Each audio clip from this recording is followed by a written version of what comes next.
Recording in progress.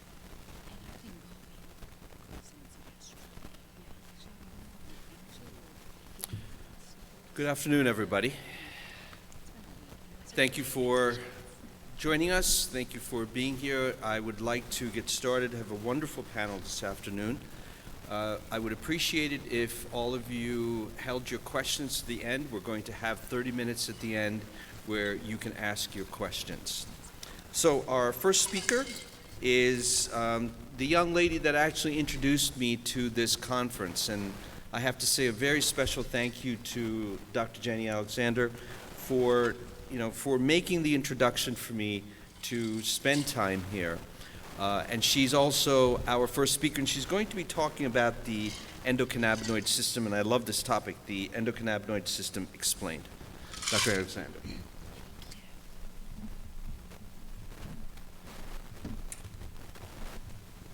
Hello, hello. What a rainy weekend, right? I brought my children this year. They're all sitting here on the second row. So for those of you that have known me, I got my 15-year-old over there videotaping, and then next to him, I got Araceli, my 10-year-old, and next to her, I got Jocelyn, my 12-year-old, and then my 7-year-old coming over here, cheering mama on, being a mom and trying to run the world in the process, right? I see a lot of new faces this year, so this is great. We're gonna break down the endocannabinoid system. Let's make it fun. Let's go in the wrong order.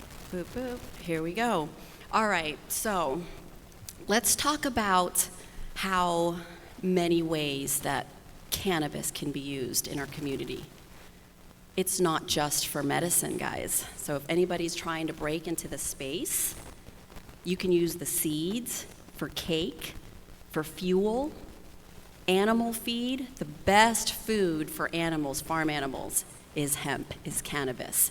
Full of essential fatty acids, all the terpenoids, all the enzymes, probiotics, stem cells. There's so much more to this plant than just medicine as well. So there's a lot of people not knowing. Texas is using it for cotton. They have the Hemp Creek project in Cleveland, Ohio. So they're actually building houses. They're building cars with cannabis because it's really inexpensive, great source of energy. You can turn it into paper, tampons. There's so much that the cannabis plant can be used for. And then here's another misconception. A lot of people think that the endocannabinoid system is just in the cannabis plant. We have endocannabinoid system in cannabinoids. You can find cannabinoids in echinacea, in black pepper, chocolate, mangoes. Who here remembers mango hazing back in the 1970s, right? The skin peel, when you leave it out to ferment in the sun, produces anandamide, which is our endogenous THC. Bet a lot of people don't know that. There's companies in Texas that extract cannabinoids from the evergreen tree. So if we have our government trying to get rid of cannabinoids, it's like, good luck with that, because it's pretty much in everything that God has put on this planet. The endocannabinoid system, right?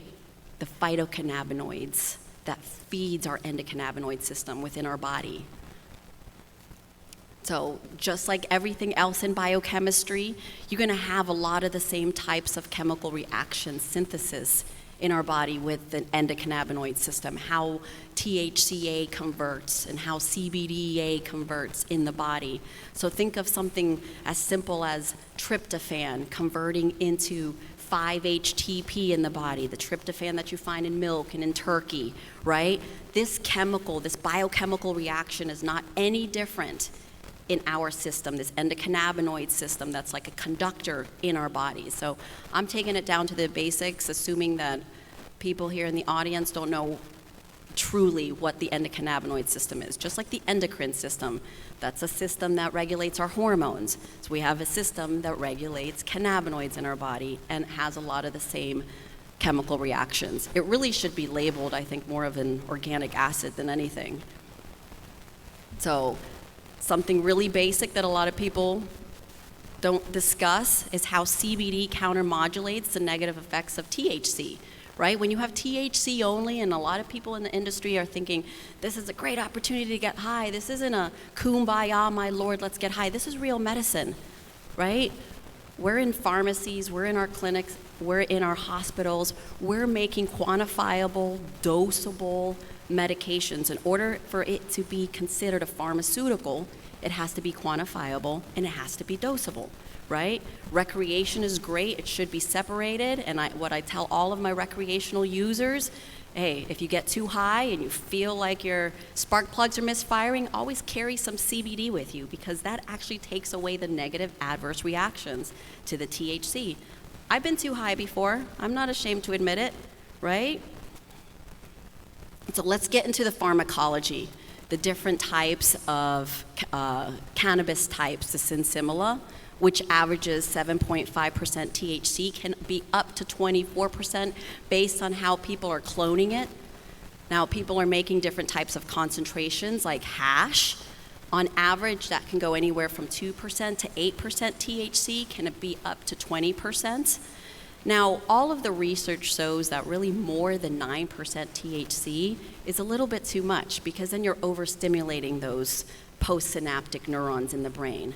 Okay, you got to think of the CB1 receptor where THC binds to.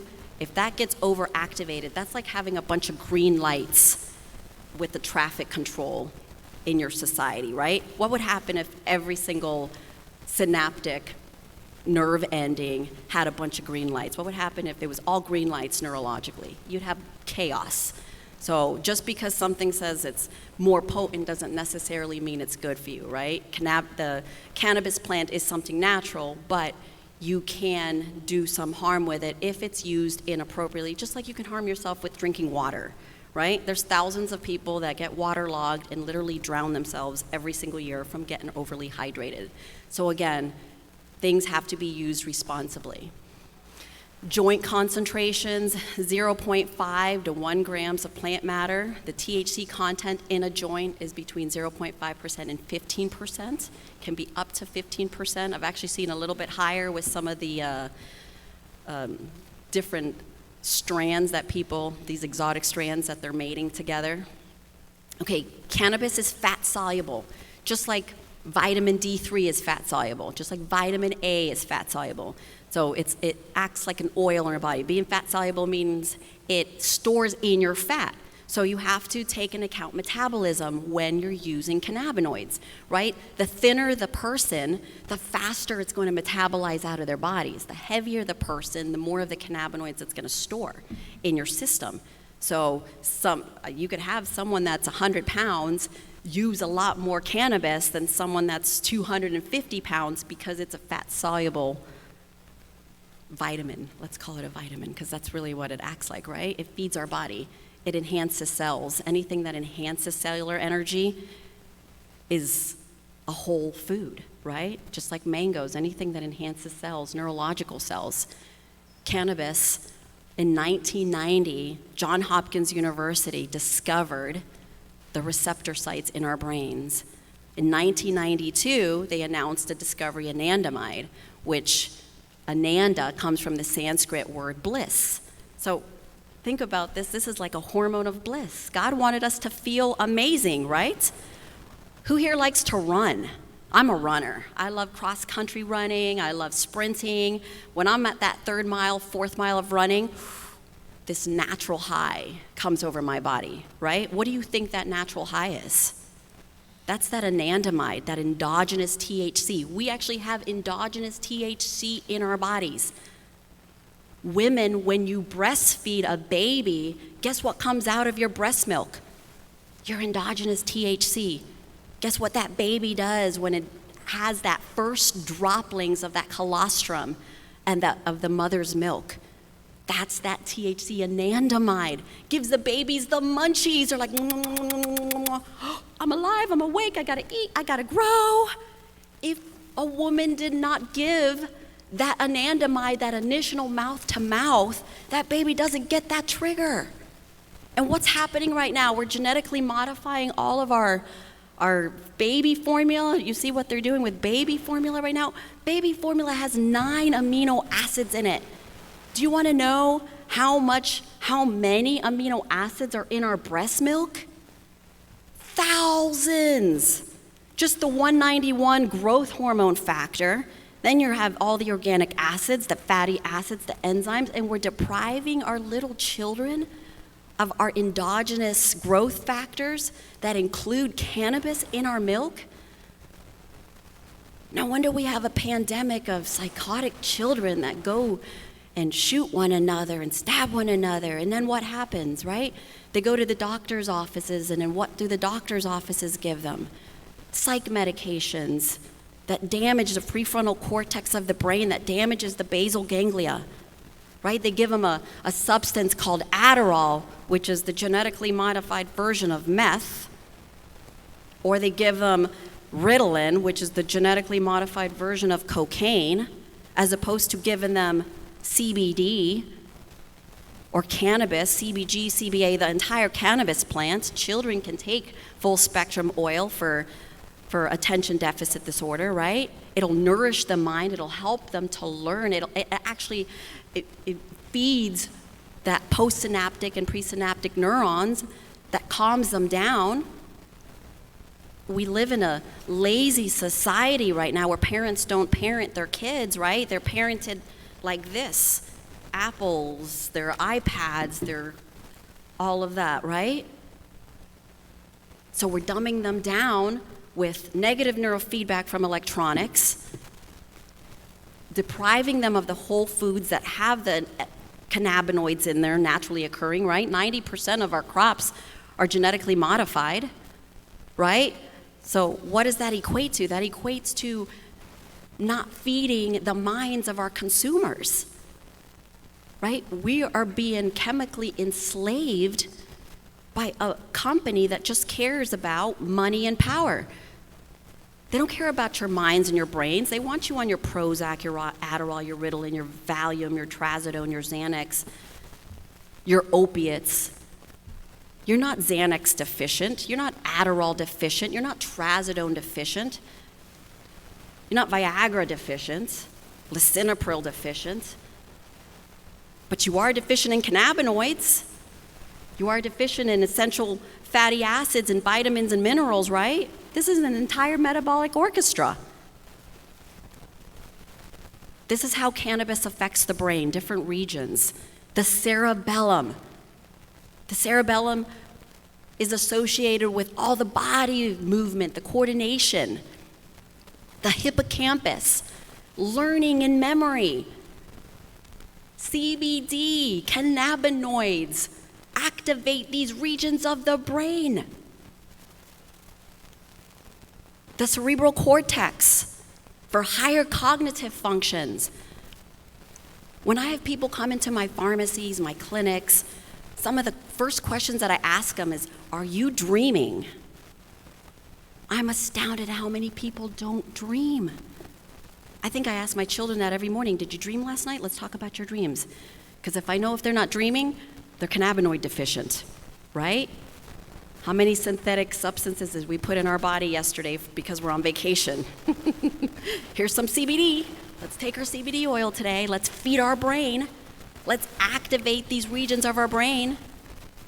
The basal ganglia, movement, control, the reward system. This is the entire brain, guys. The spinal cord for peripheral sensation, for pain. That's why it works for pain management. But instead, our loved ones are on Oxycontin, on Percocet, right? Substances that are degenerating their bones. They're on steroids, synthetic steroids, substances that throw off their lymphatic system, that throw off their endocrine system. And now they're having hot flashes and night sweats, right? As opposed to being functional. This is functional medicine. Functional medicine means evidence-based. What does the true science say? And why do we still have a war and a battle for taking back our health care, right? It starts with us. It starts with all of you guys. All the studies in all the different countries, from Israel to Italy to Latvia to Mexico to Colombia. Studies that show reduced interocular pressure, control in nausea, vomiting. So someone that is going through chemotherapy to be able to control that, right? And how about removing chemotherapy and radiation altogether. Because now you have a powerful antioxidant like CBD, right? 100% of the planet is CBD deficient. We all need CBD to thrive and live, right? That's constantly repairing that neurogenesis. It acts as an anticonvulsant, so people with Parkinson's, with spasticity, with gait, with tremors, right, that are caused by the big pharmaceutical drugs to begin with, or the lack of nutrition and vitamins in our foods because they're all synthetic. Gets rid of opioid dependency. And I'll show you some slides here coming up. These are some of the top companies right now, the big pharmaceutical companies that are out there. But what's so dangerous about these companies is that they're synthetically making CBD now, just like they've synthetically altered cocaine and meth, right? They call it Adderall and Ritalin. Or let's talk about high fructose corn syrup. That's synthetic fructose, right?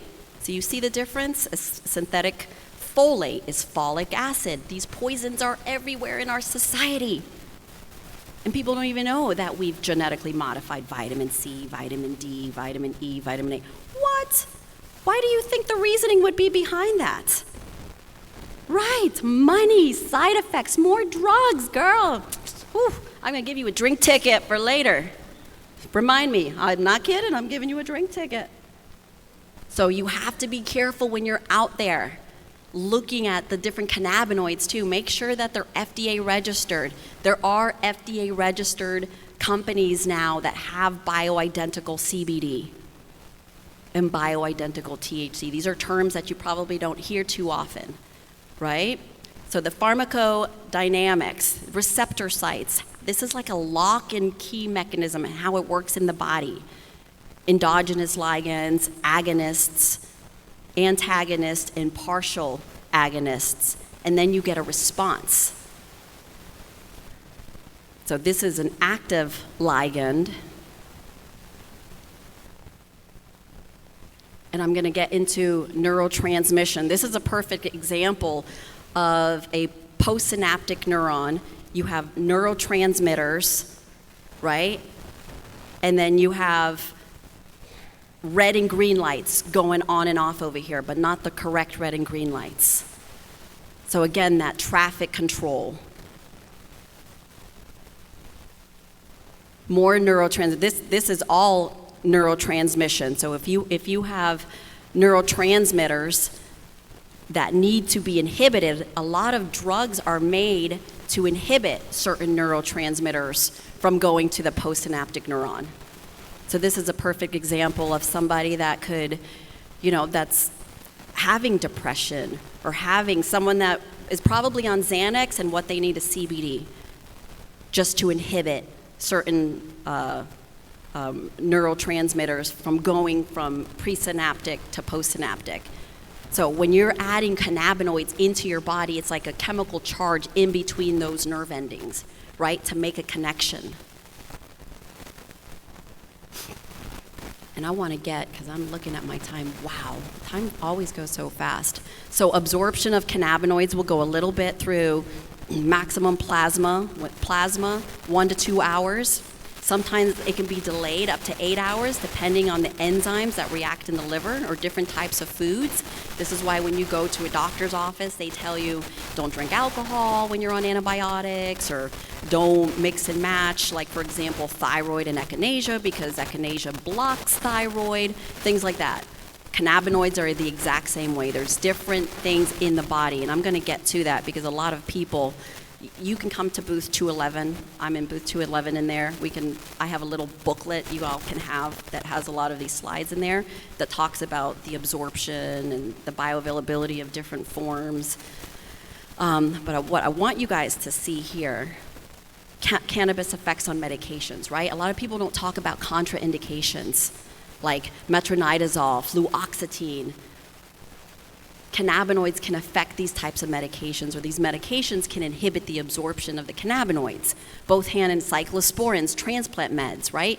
If someone's on THC, it can block transplant meds, some of the drugs that are being released, and it can kill somebody. It's not the cannabis that kills somebody, but things are contraindicated with one another, right? And there's different vitamins and minerals too.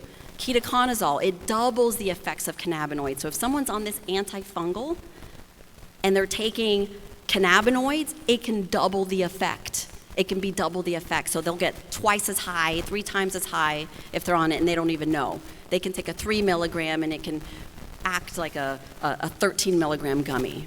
Warfarin sensitivities, right? THC is a natural blood thinner, right? So if you have anybody in your family that's on a blood thinner and they're combining it with THC, they can bleed out. It can be detrimental. So this is why I'm talking pharmaceutical cannabinoids, right? Recreational's different, but someone that's taken a supplement and mixing it with a drug, right? It can have side effects. Echinacea bonds to the CB2 receptor. It actually adds a lot like CBD. CB2 receptors in the gut. That's our immune system, right? So echinacea acts. It can double the effects of CBD. Essential fatty acids, 3,6,9, reduces the negative effects of THC because essential fatty acids are a form of cannabinoids, right? Again, in the breast milk, St. John's wort doubles the effects of THC. This was a study that was done by Yale University. I want you guys to see this. What adding CBD to mainstream big pharmaceutical toxins, opiates. So before the CBD, how many people had fatigue? 70.1% reported being fatigued before adding CBD on their Duragesic patch, on their hydrocodone, on their Percocet, on their oxycodone. After taking CBD, that number went down to 9.4%. Huge. So see, there's an opportunity here to merge the big pharmaceutical world with the functional pharmaceutical world too, right? It just doesn't have to be, because there are people that are in hospice, that are on painkillers, that are having massive side effects, and we can make those side effects be reduced. That's an astronomical jump. Drowsiness, 70.9% to 12.8%. Nausea, vomiting, all those numbers. And if you look at dizziness, 35.9% reported dizziness on opiates, right? And once they added CBD to the equation, all of their dizziness went away. That's huge. And these are studies that we have, doctors in here, right, that can be adding cannabinoids with anything that they recommend to their patients. Let's skip through that. Boom. I want to show you guys. This is more pharmacokinetics.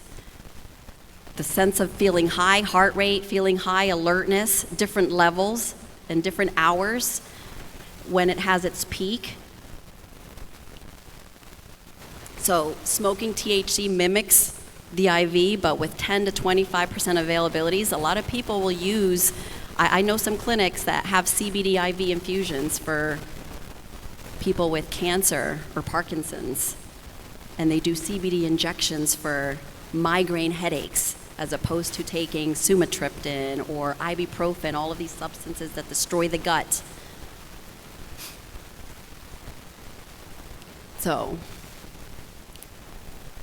what does THC do in the human body? It's a partial agonist to the CB1 receptor, again in the brain, CB1 receptor in the brain. CB1 receptors regulate and release neurotransmitters, so like dopamine, 5-HIA, serotonin, all those feel-good neurotransmitters, right? So when we're eating sugar, we're eating toxins, we're poisoning our brains, right? When we're taking drugs that block neurotransmission, we can countermodulate that by taking cannabinoids.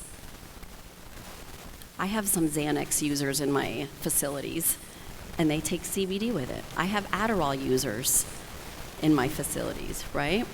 They love how they can focus on Adderall, but they countermodulate the negative effects of it with cannabinoid therapy, high-dose CBD to keep constantly repairing their neurotransmission. I had a little girl, her name was Lily, that had leukemia, stage 4 leukemia. They had given her 6 weeks to live. She was 3 years old. She was my personal patient. She was on Medicaid. The family couldn't afford any treatments. They couldn't afford anything that we offered in my pharmacy or my clinics. I went to bat for this little girl. She's actually one of my little daughter's best friends now because she's alive and well. I wish I would have put a slide in here. When you guys come to my booth, I'll show you pictures. She went from looking like a little rag doll that went through chemo and radiation, right? And she went into hospice after they radiated her and chemoed her to death. She was 10 pounds, 3 years old, and being that mother that was holding this, a daughter that could have been mine. And never was she offered the solutions for cannabis as a treatment. She was told, sorry, there's no more we can do. There's no more we can do. We'll make your daughter's death as gentle as possible now. And when she told me this, oh my gosh, the tears were flowing from my eyes. What do you mean? She's still breathing. There's so much more we can do. How did they not offer cannabinoids? How did they not offer your little daughter something that we know at a biochemical level stops cancer, revives cellular functions in the brain and the gut, helps her to absorb her enzymes, her vitamins, her minerals, gives her the appetite? How was she not told that? We had to go to court and get this little girl out of hospice. We had to go to court to get her out of hospice. And we had a port put in her little body that infused CBD and vitamin D3 and vitamin C probiotics until she started having an appetite on her own. She was doing the Rick Simpson oil, high dose THC. For the normal person, you'd be in a catabolic state, but for little Lily, it was like life. Whoa! Gave her the energy and the munchies, and she would eat and eat and eat, and she went from a little bald head, little rag doll, to a full set of hair in 6 months. I'll show you the pictures, these pictures. It saved her life. It got her out of hospice. How many people are unnecessarily passing away because of greed and power, right? Billions of dollars, $900 billion on psych meds just last year. $900 billion. Little kids shouldn't have to talk about suicide. 9-year-old, 10-year-olds going in counseling now because they have suicidal thoughts. There's the pandemic, guys. It's a war on our minds. And I see it even more clearly than before. They're polluting our waters, they're polluting our foods, they're polluting us with all of their poisons. Their pharmakia is what the Bible calls it. Beware of the sorcery of pharmakia. I remember reading that one time in my Bible. I'm like, oh my gosh, for that will be the destructions of your nations. Look around. Everyone's obese. They're depressed. They're in pain. People are hurting. They can't sleep. They can't have sex because everything hurts. They're not dreaming. CBD is great for weight loss. Look at what all these cannabinoids can do. Anxiety, insomnia, epilepsy, glaucoma, diabetes. Why does the endocannabinoid system, why does it affect our different systems in our body? Because it is literally the conductor for everything in our system. It helps your vitamin C do what it's supposed to do. It helps your enzymes do what they're supposed to do. Helps you to absorb your foods better. Anytime I get a hormone patient, I'm sure Dr. Derrick here had a great conversation. You always talk about hormones, don't you? It modulates hormones. So when I get a female that's like, this progesterone didn't work, I'm still having hot flashes and night sweat, I'm waking up in a pile of bath water, and my husband's all wet, I'm all wet, and it wasn't fun. moment we add CBD, that progesterone's working. The testosterone's working on the guys that are taking their testosterone shots. The thyroid's acting well again. Everything is dependent on this. This is the missing puzzle piece to that functional wellness that everyone's looking for, right? And I'm running out of time, guys. Thank you so much for listening. What a good group of beautiful people you all are. Thank you. And then questions at the end.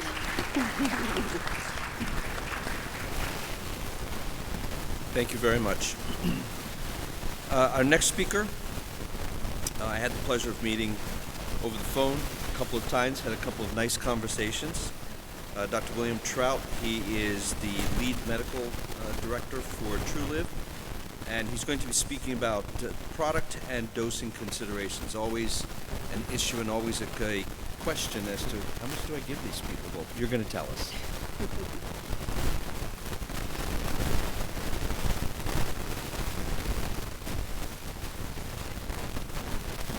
Hello again.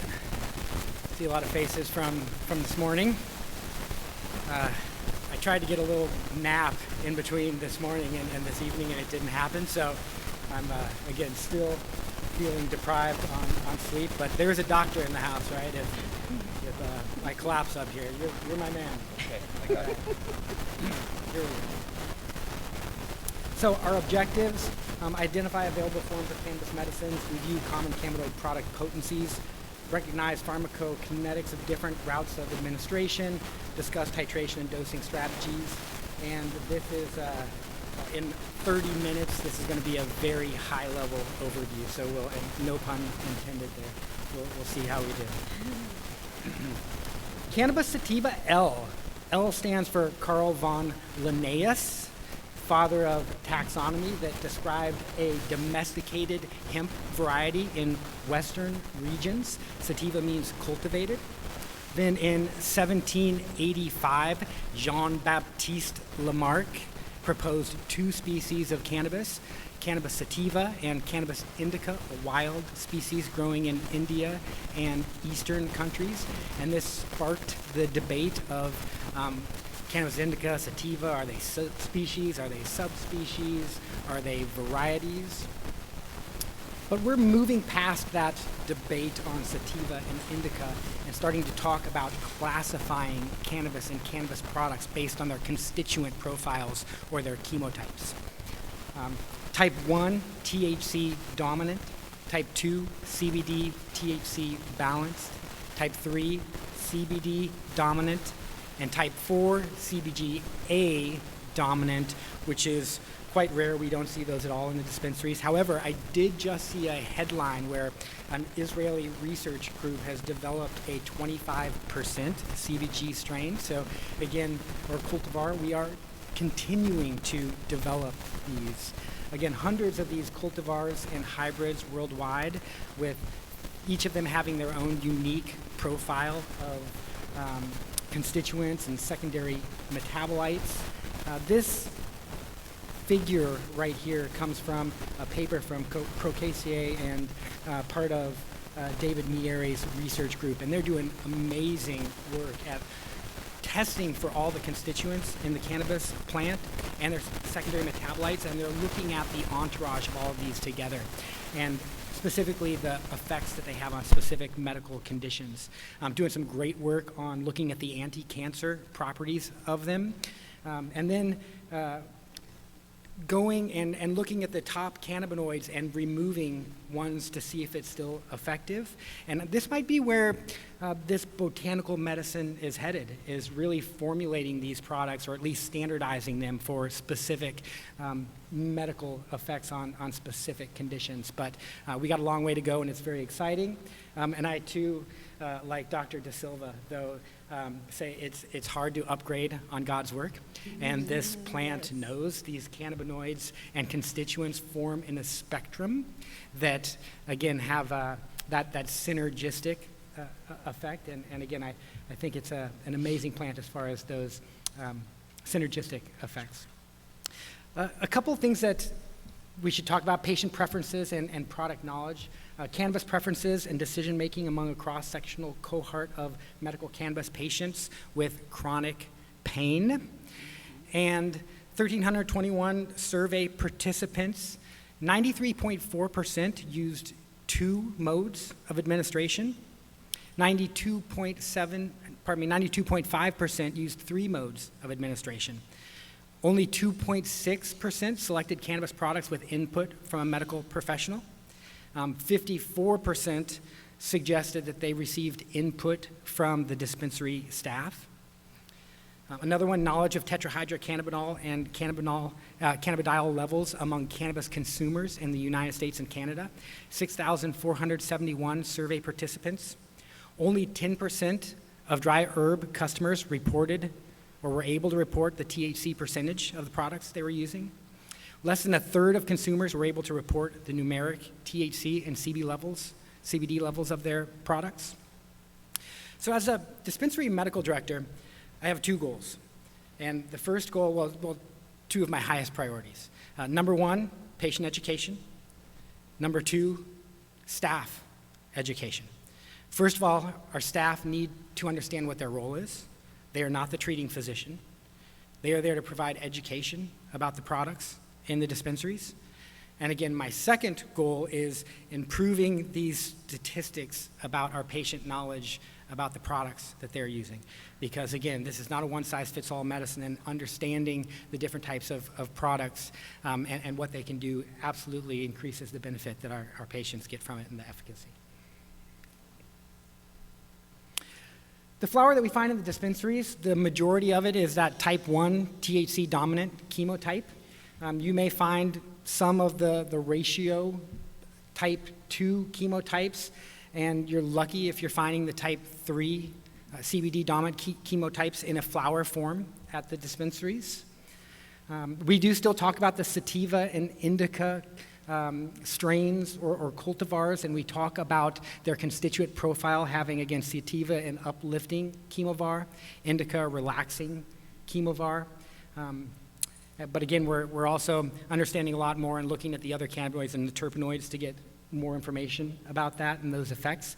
Potency, labeled by plant weight, 10 to 30% flower weight is the average or average potency that you find in the dispensaries. 1 gram of 10% THC cannabis contains 100 milligrams of THC. Typically, the flower is inhaled, most commonly, but you can consume the flower orally. And this is a great way for people that are trying to get those cannabinoid acids, the THCA and the CBDA, hasn't been decarboxylated with heat. These photos I took from the survey study that we talked about patient knowledge. And the author reported that new patients especially have such little knowledge about the names of the products that it was important to put photos in to get reliable information on their survey study. And I like the bottle cap analogy as far as quantifying size.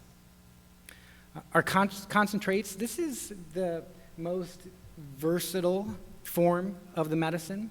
It can be, routes of administration include inhalation, include oral, topical dosing. These potency of these concentrates typically get up to 60 to 80% on average. Distillates may reach up to 90% cannabinoid content. Therefore, 1 gram of 80% THC concentrate contains approximately 800 milligrams of THC.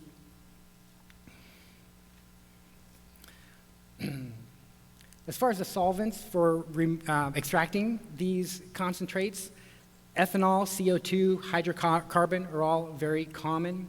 BHO stands for butane hash oil.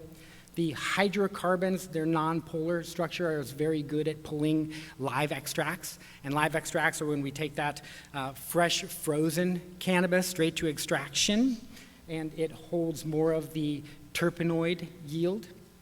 Keef is a solventless extract that we use screening or sieving to remove the trichomes that contain the cannabinoids and the terpenoid profiles and again, collect it in more of a sifting method. It gets up into the 40 to 50% cannabinoid content, and then rosin uses pressure to squeeze the cannabinoids and terpenoids out of the flower medicine.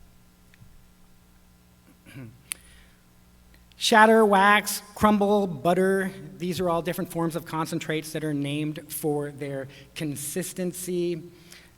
Less viscous oil products are names with like full spectrum oil, Rick Simpson oil. Those are delivered in a syringe to make them, again, more user-friendly and measurable. Our capsules, we see a lot of type 1, type 2, type 3 chemotypes in our capsules, which come commonly between 2.5 to 50 milligram cannabinoid content. And then tinctures. Traditionally, ethanol has been used to extract tinctures, and again, patients can still take the flower and go down and get Everclear from the liquor store and submerge it in ethanol. A good 20, 30-minute shake in ethanol and then strain out the plant material provides a pretty good tincture extraction. But the extractions you find in the dispensary are usually solutions suspended in most commonly vegetable glycerin and fractionated coconut oil, MCT, and many other oils as well. Your common tincture bottle size is about 30 milliliters or 1 ounce. 1 milliliter has approximately 40 drops in it, and we do teach our patients cannabis math so they understand the different potencies of different increments of doses. Our edibles, cannabis extracts mixed into food products, baked goods, chocolates, gummies, mints, lozenges are all very common, labeled in milligrams. 2.5, 5 milligram, 10 milligram single doses are most common. Baked good products may not be single dose units, so patients need to be cautious of that.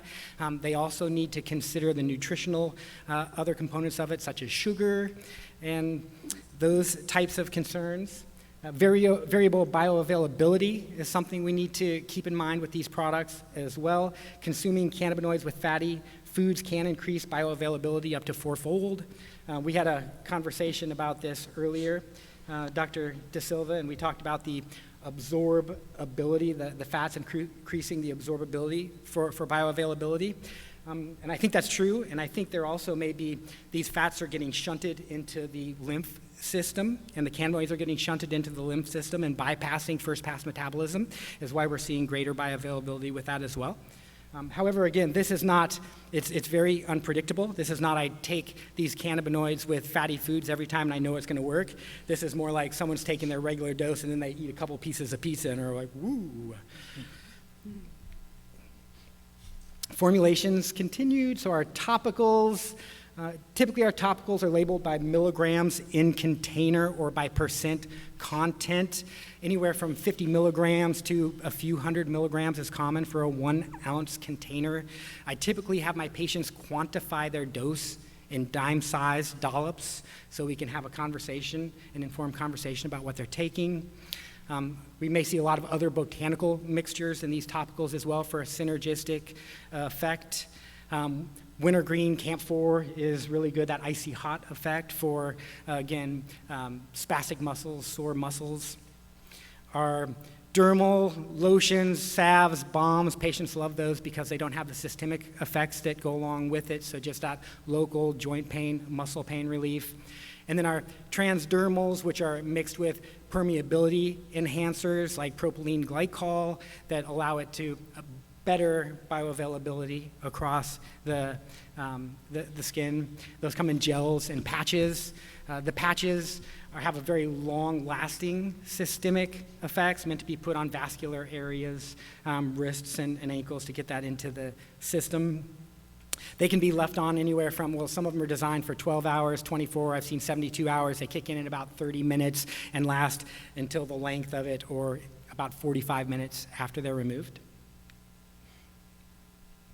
Inhalation. This has the greatest level of bioavailability. Our naive users range from about 2 to 56%.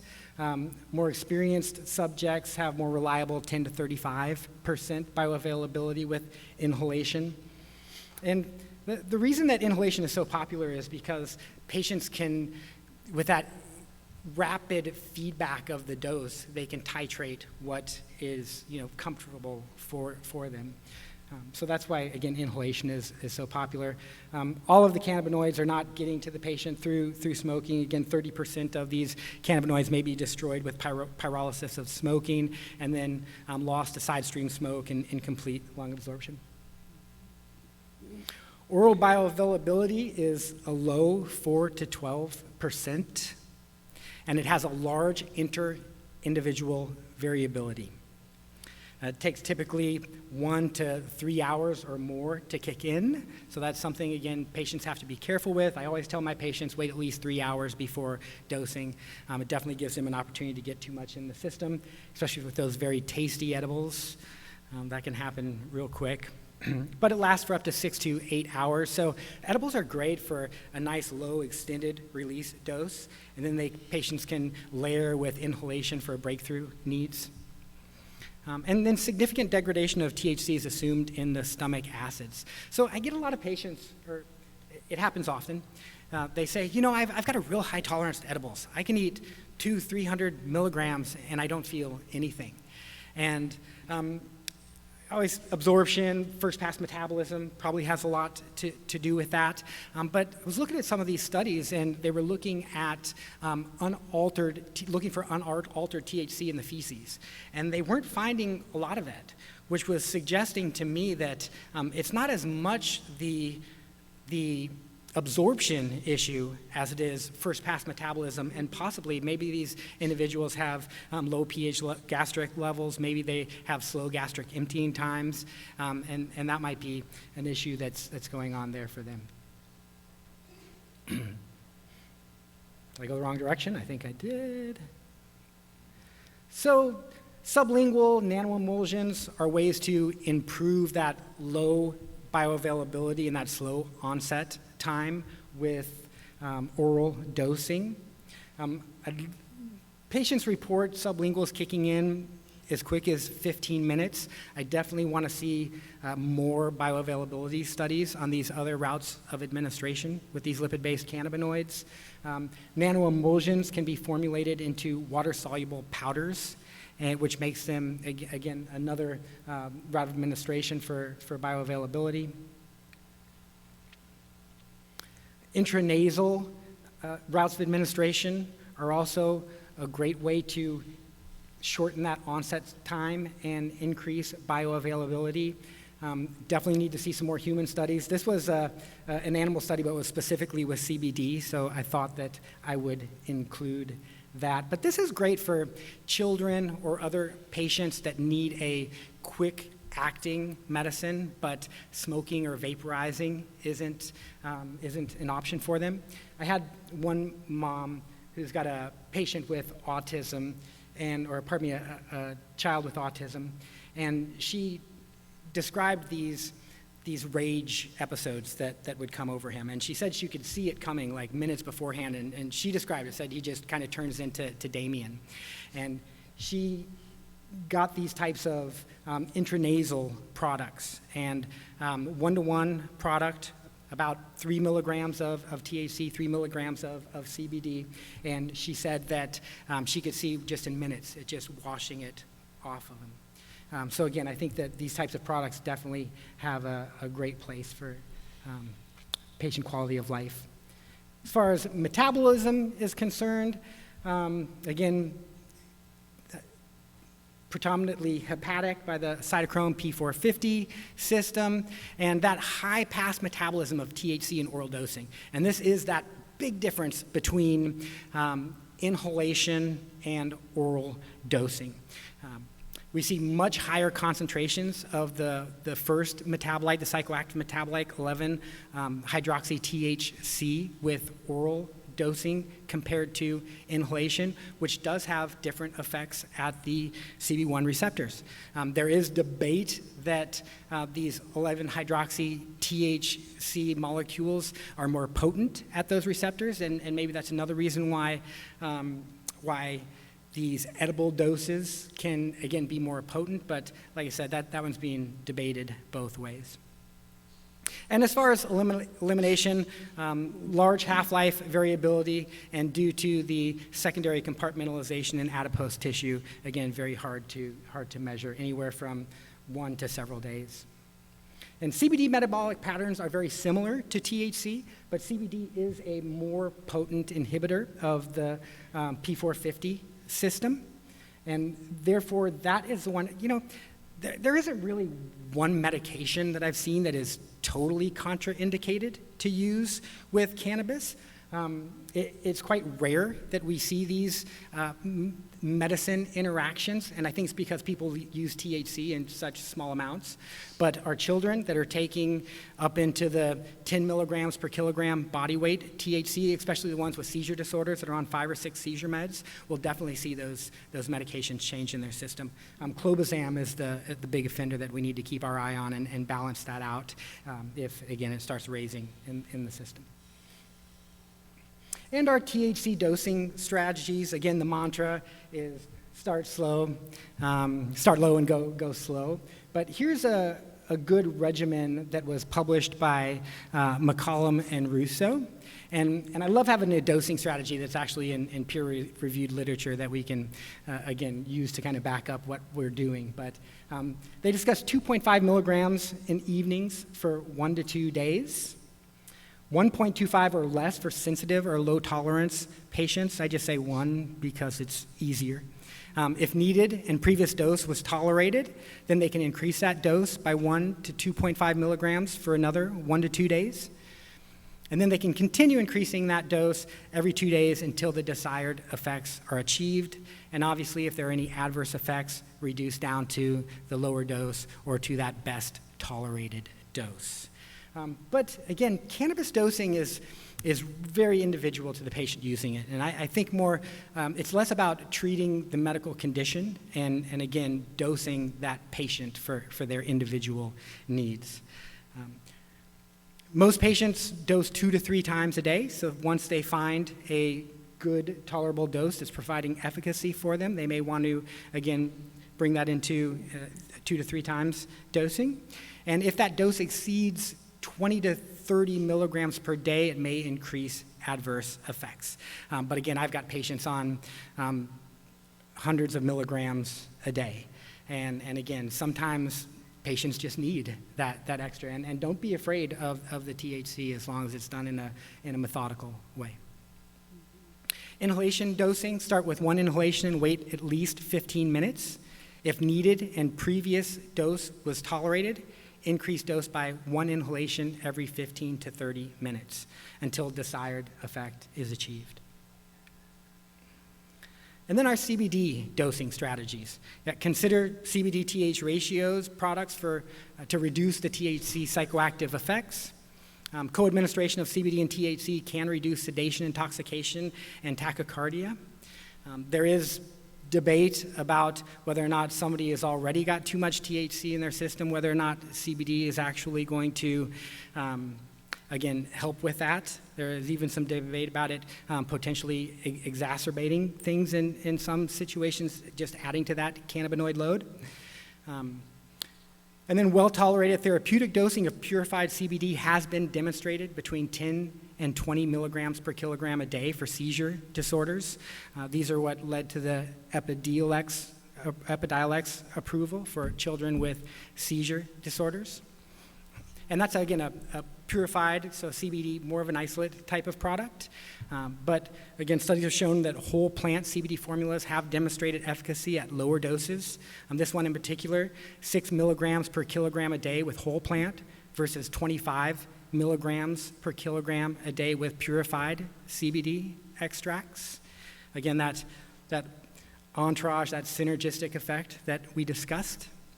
And then for people that THC may not be candidates or don't want THC for whatever reason, 10 to 25 milligrams is a nice dose just to start with and see how they do with CBD. And then I consider working up to that 1 milligram per kilogram body weight. For seizure disorders or patients that are looking for, again, that require larger doses, I start titration at that 1 milligram per kilogram a day and leave it for a few days. And if they don't get the results they were looking for, no negative side effects, we bump it up to 2 milligrams per kilogram a day. And again, feel comfortable getting up into that 10 range, but most of our patients are suggesting good results around the 5 milligram per kilogram body weight per day. And then once you start getting over that level, these products can get a little expensive as well. So then I start considering potentially tapering that back down and then bringing in small amounts of THC to try to augment that effect as well. And we always got to consider the biphasic effects of these cannabinoids. Cannabis dosing is not a linear effects curve. Therefore, low doses may even be more effective than higher doses. So again, don't be afraid to move things around and come back down. Maybe you missed that window. And consider different chemotype profiles if it's not working as well. Bringing in a little bit of THC-A or CBD-A, or again, CBC, CBG, CBN can definitely augment. And of course, all the different terpenoid profiles.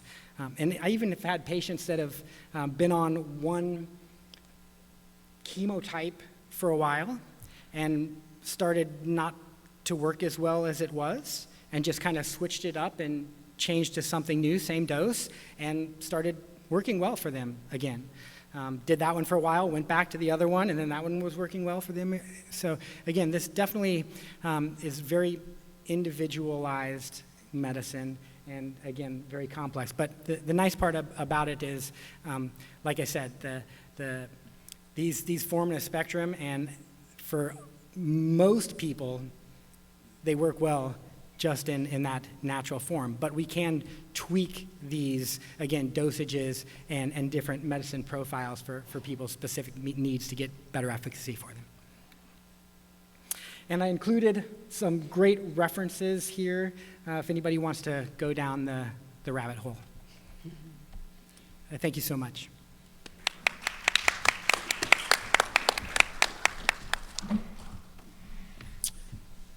Alrighty then. Dr. Sasha Noe is our next speaker. She's going to speak about treatment opportunities and the challenges with these treatments.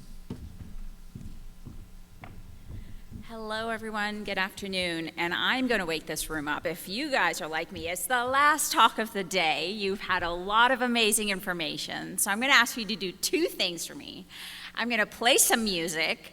If you can get up and dance a little bit, move your body, let's change that physiology, okay? Because we need to wake up. If you cannot stand up, a great way is to just move your arms, and that will change your physiology as well. So play along with me and read the first few slides while we do this. Come on, let's go. Let's see. Come on. Actually, let me turn it up. I think it's fine. Come on.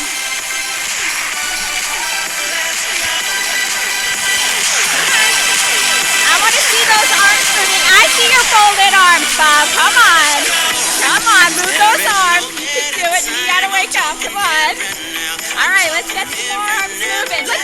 Show these little kids that we are not old fuddy-duddies. Come on, guys. All right, everybody, keep going. Come on. Yes, see, I see the effort. Young lady back there, you can move those arms. You're young. Come on. Let's see. I see you smiling, though, so that's changing your physiology right there. So very good. Awesome, guys. Listen. Are we awake yet? Are we a little bit pumped yet? All right, come on. All right, I just had to do that because, frankly, I needed to get some energy going as well, right? Yeah. It's been a long day, and I'm standing between you and some drinks, I think. So, all right, what I'm going to talk about today are some treatment opportunities and challenges, okay?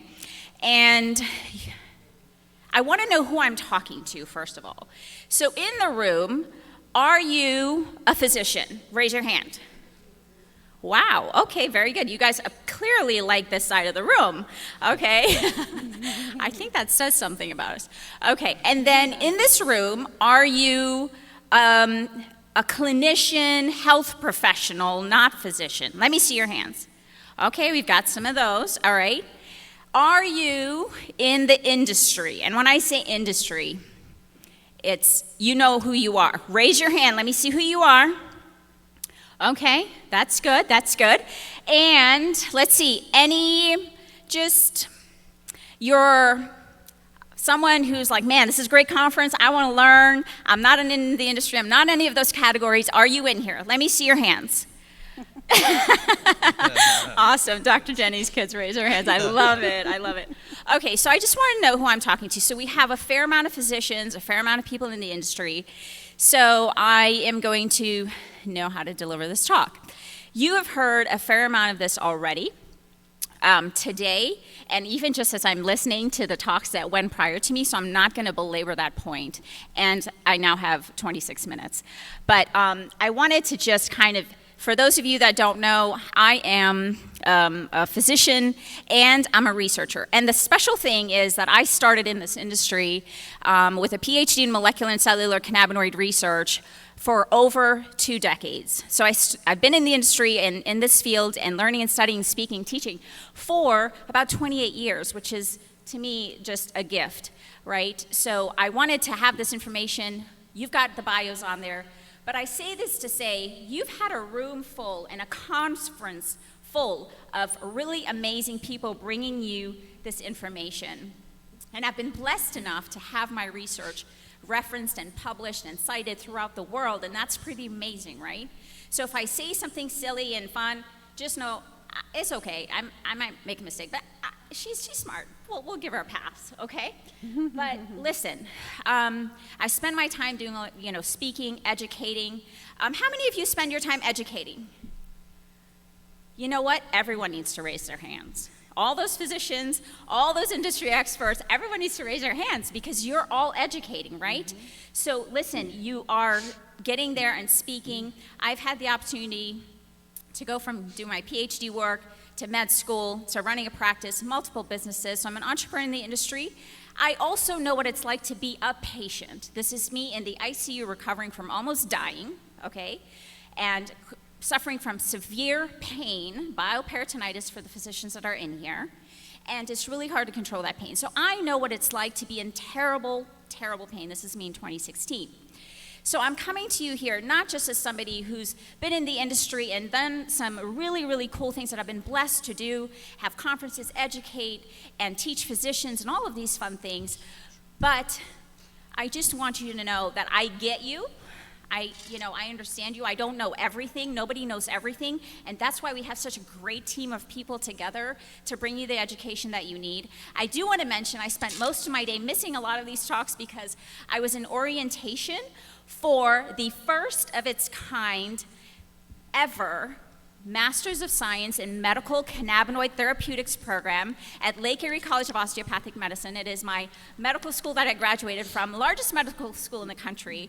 And so we had orientation today, and we just launched that. So you guys, if you're looking to level up your knowledge and your experience and your involvement, this might be a way to do it.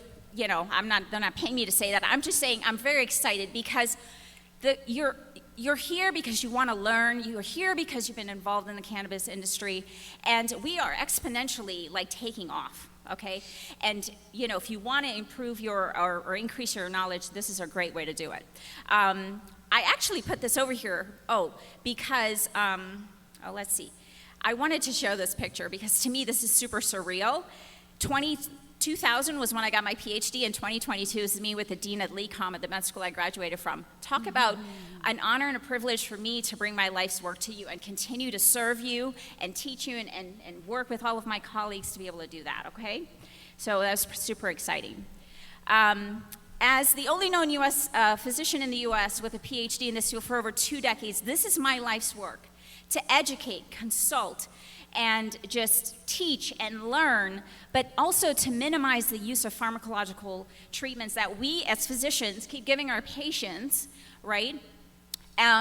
And we need to find a way for better health and wellness. And you've heard from Dr. Desilva. I've heard him speak before, not today. I will be listening to that talk. But you understand that health and wellness is the order of the day, and that's how we need to focus on getting our patients there. It is not just about prescribing drugs, and it's not just about, giving them the fix that they want. It's really about helping them to achieve the goals in their life by changing their habits and helping them to live the life that they want to live. Okay? So we're going to talk about opportunities and challenges. I am not going to spend a ton of time on the endocannabinoid system. You've probably had who's had a ton of amazing information today about the endocannabinoid system? Raise your hand, right? We've had a couple of talks already here this afternoon, and I know you had amazing talks all day. So I'm going to go through that super briefly, but I'm going to go through it with the vision of here are where some opportunities and challenges are for us. I'm going to do a snapshot of opportunities of medical cannabis treatment and then some of the challenges. This is not an exhaustive list, okay? So I have a couple questions for you as we go along. I'm not going to belabor this. Oh, see, this is what happened last time, Dave. Unfortunately, the slides do something when it gets converted. But lucky for you, you had a ton about the endocannabinoid system. This is actually a snapshot of it. It shows the receptors, the endocannabinoids, which you've heard about, the enzyme that regulate their function, and the plant cannabinoids, which you've heard already so much about today, and synthetic cannabinoids, which we've used for decades to study the system. This slide alone, if you look at every single point of information on here, is an opportunity for us. All right, it's an opportunity for us in this industry to either make things more present by manipulating the enzymes in our body or in our system so we can keep endocannabinoids around longer. It gives us an opportunity to see genetic points where we can manipulate things and make genetically enhance the kind of endocannabinoids that we need. And there are inhibitory systems here that if we can help block those, then that can help our endocannabinoids stay around longer, okay? And so for part of the future of the endocannabinoid of medical cannabis, these are some areas for you to think about as you even look and learn about this. This is a picture of the receptors in the endocannabinoid system. How many of you heard of these receptors today? Raise your hands, I want to see. Okay, great. So I won't belabor them. It's everywhere. As Dr. Jenny said, this God, or I guess she quoted Dr. Desilva, this is how God made our bodies, right? He made it perfectly. So we have everything we need, and it is expressed everywhere. This is unlike anything else that we have. So it is what we call ubiquitous. And I'm going to apologize this last time for these slides, so bear with me. Thank God we can roll with imperfection. Mm-hmm. All right, so I put this slide up here, and I've talked about it before. I want you to think about it in terms of opportunities and challenges for us of the endocannabinoid system. This slide shows a variation of all of these enzymes and channels and systems in the body that the endocannabinoid system or cannabinoids interact with. For some of it, it presents opportunities, right? Because the anti-inflammatory pathways that are involved, like the COX-2 pathway and the lipoxygenase pathway, these and opioid, receptors, it helps us to, actually enhance the benefits of it, right? We actually also see benefits that's already been mentioned. If you look around here, you see them all. That's probably already been mentioned today. And so lots of opportunities. There are some challenges, okay, because as we look at some of these receptors that cannabinoids bind to, understand that they can act as agonists, partial agonists, antagonists, whatever they are, right? And this is what we see at the bottom half below that line, where there's biased agonism. And for anybody that's in pharmacy, they can do a much better job explaining this. However, you saw about the pathways and the mechanisms and the signaling for the cell. That happens. However, we do also get heteromerization of these systems and pathways. So when we look at the orexin pathway or the GABA or our mu and delta opioid receptors, cannabinoids don't just affect their receptors and are done with it. They also interact with, heteromerize with other receptors. And so that creates this complexity of the system. It's an opportunity and it's a challenge. Why? Because it's a complexity of the system. So as we start sifting through, right, as we move forward, we are doing medicine backwards. So as we move forward, we are going to understand what the opportunities are and the challenges are in these kinds of complex signaling pathways and receptor interactions. So we know it's expressed everywhere. I'm going to skip this slide. And we already know there are hundreds of chemicals in the plant, right? And we already know that you can take, 99.9, THC being psychoactive, great, that's it. But all the other chemicals in the plant, we have opportunities to utilize medicinally. Okay, we're going to talk about some of these a little bit later, but for example, the flavonoids, I'm sure, who's heard about the importance of flavonoids in the plant and how exactly? Look at your kids raise their hand. I'm so impressed. That's awesome. Great job, Mom. So, really, this is not the gateway drug. I believe it's the gatekeeper drug for health and wellness, okay? This is a t-shirt that I have and I create and I give to people. And if you've been to my conferences, which, we have, Doc over there and Doc over there that have been to my conferences, and you've, probably seen this before, but, this is my belief. It is the gatekeeper to health and wellness, and we have to maximize that, in addition to all the other things we have to do, like stop eating garbage and feed our body nutrition and stay active, okay? Move, okay? All right, so we're going to talk about moving into the snapshot of opportunities here. Some of it's already been talked about, right? Dr. Troutt talked about some of this already, and so I won't belabor it, but at the end of the day, we know that there are, effects of cannabinoids and cannabis for thousands of years. We know the positive effects. It's been utilized. This isn't new. Again, medicine backwards. We know the benefits. We know some of the downsides, right? Let's not be naive to think that, everything's all good or all bad. Right? This isn't the, I guess maybe some of my panelists might disagree, but to me, nothing's all good or all bad. We have to understand how it works, and we have to apply that knowledge, but because we haven't been able to study it as well, we are behind the 8 ball. And so the thing is, for all of my physicians and clinicians in the room, we understand disease physiology and immunology and pathology, and so we can put these pieces of information together. Right? We can understand what pathology is involved and how we can use the cannabinoids to help that. And we shouldn't wait to use it. And so you may not raise your hand, but I would imagine, hopefully, physicians who are in this room, are any of you recommending physicians? Okay, awesome. Okay, great. And so then you are able to talk and help your patients in a way that many physicians aren't. I mean, most of our Florida physicians who are certified don't actively recommend. And so we need more of this to help them to understand the science so that they can do that. But that's an opportunity for us. And you've seen several iterations of this slide, all the benefits that we know of that, cannabinoids and cannabis can be helpful with. So again, not gonna belabor that due to the interest of time. This is a slide about the most common medical conditions that we find in our patients, and of course, anxiety, chronic pain at the top.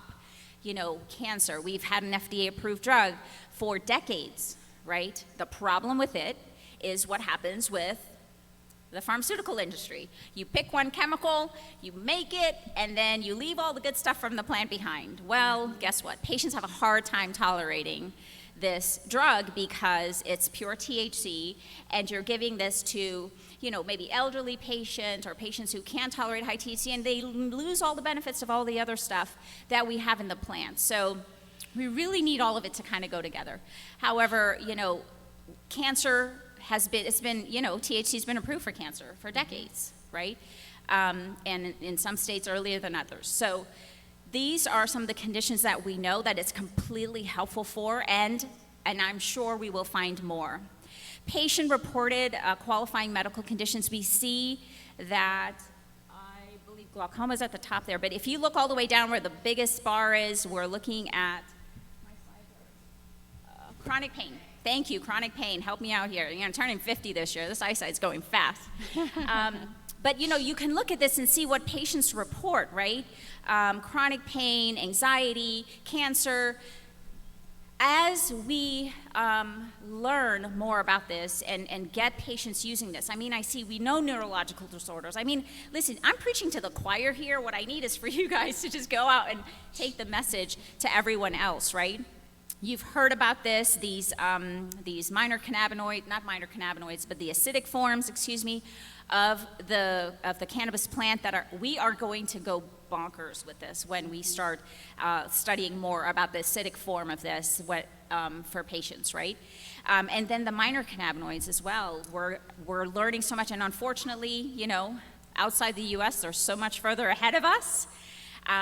But we know that there are tons of benefits for the minor cannabinoids, and when you put it all together, it's just a beautiful thing.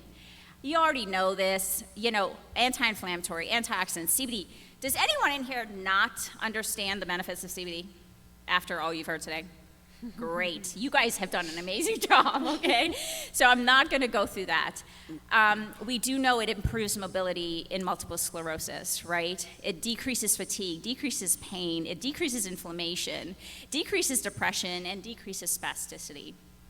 So when you talk to your people and your patients, these are benefits that they can have, and the studies prove it, and oh my Lord, I'm a perfectionist, and these slides are killing me. Okay, we know it's an anti-cancer agent, helps with hepatitis, and the studies are there, and I promise when these slides go to you, they won't be like this, because you'll have a complete slide deck. I believe Jean is providing that as well as recording. Role in immune modulation. That is what my work started with. I looked at CB1 and its role in the immune system, and this was back in the 90s. We just discovered the genetics of it and being involved in that, and I've been so thrilled to see how this has come forth for the last, 20-something years, right?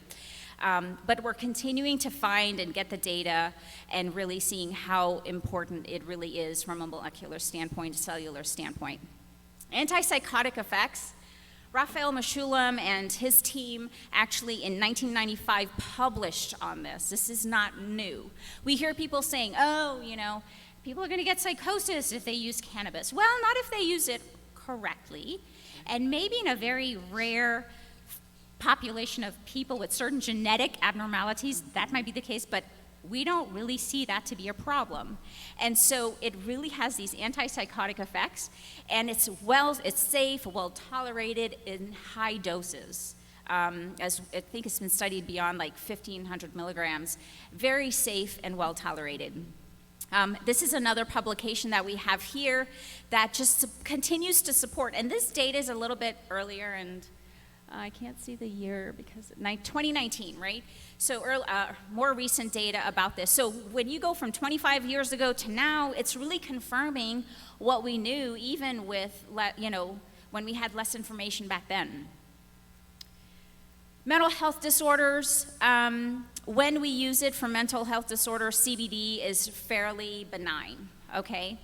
And we know that THC and CBD are associated with these improvement in symptoms, and side effects can occur, but they're so small and they're so minimal. Like, it's so worth trying. Come on, I prescribe medications that have way worse side effects that are prescription medications, no less. And so, there's no question for us about why we couldn't try these in our patients. Colorectal cancer cells. What they're finding is that you can actually utilize CBD as a supplement to certain chemotherapeutic agents, and it actually synergistically works and supports the role and use of these anti-cancer agents.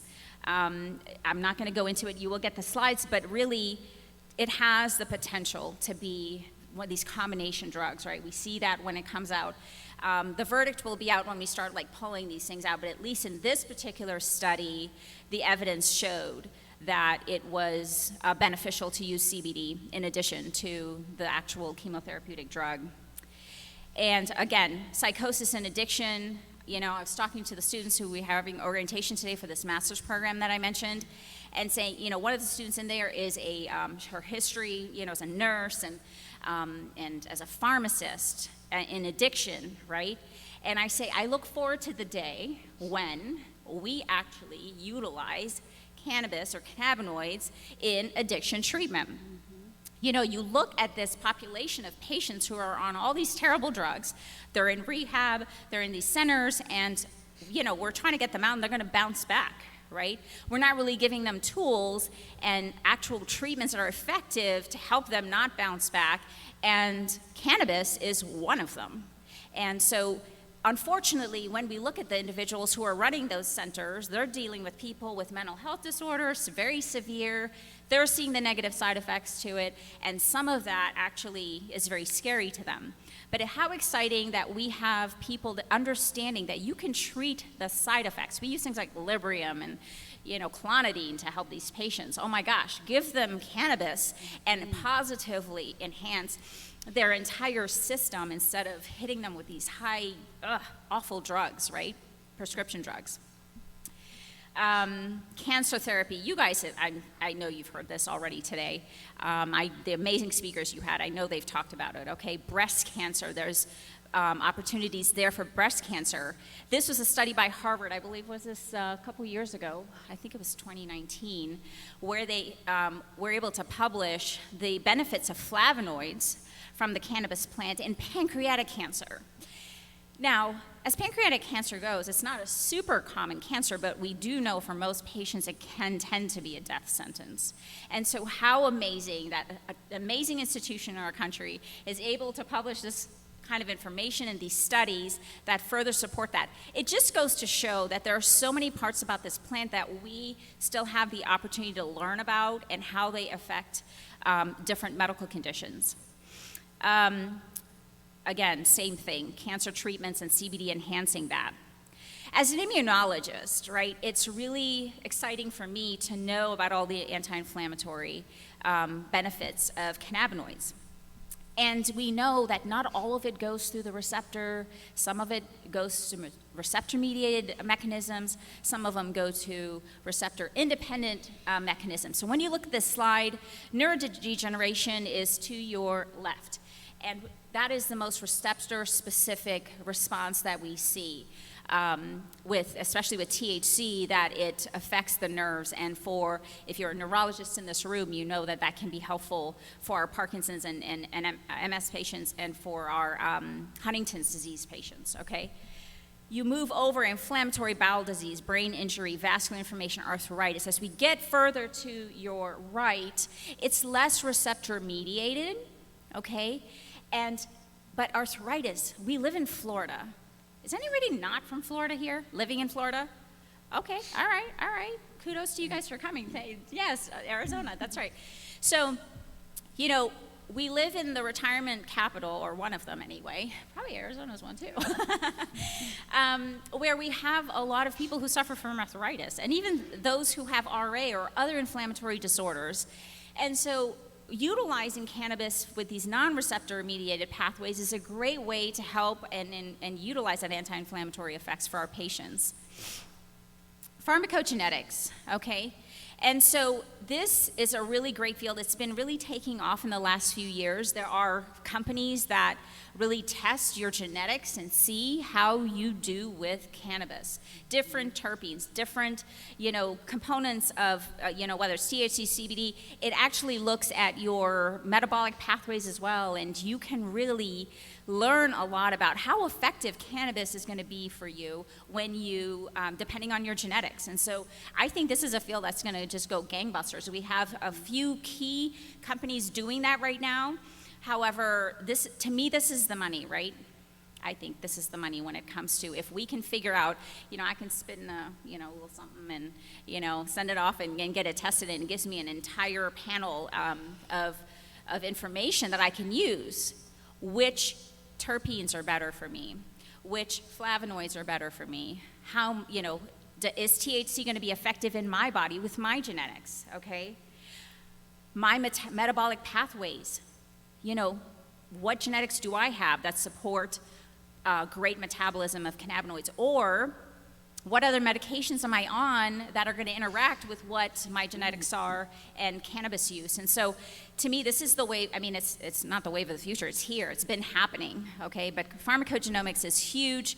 When we look at pharmacokinetic pathways and pharmacodynamic pathways, changes in the gene polymorphism are crucial. And we have the opportunity to manipulate those pathways and learn more about them so that we can affect absorption, distribution, metabolism, excretion. You've already heard so much about that already.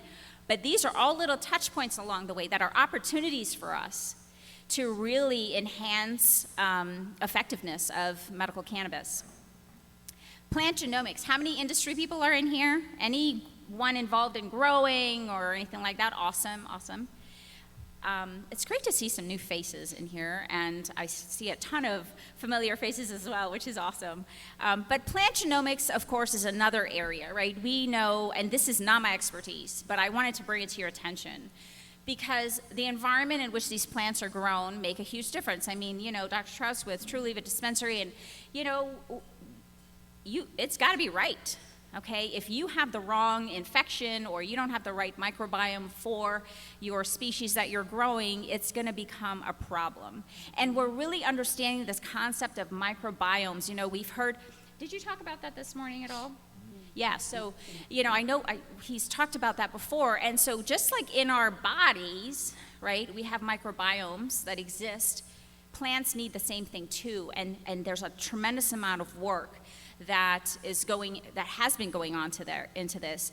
And there's certain like fungus that can affect your CBD production, and certain, you know, if you're, in this case, it's talking about use in epilepsy. So, I mean, really, it's important for you to, and we already know this, opioid alternatives, like let's minimize those pharmacological processes. I have less than a minute, but I'm going to take a few minutes more because I think I have a little bandwidth.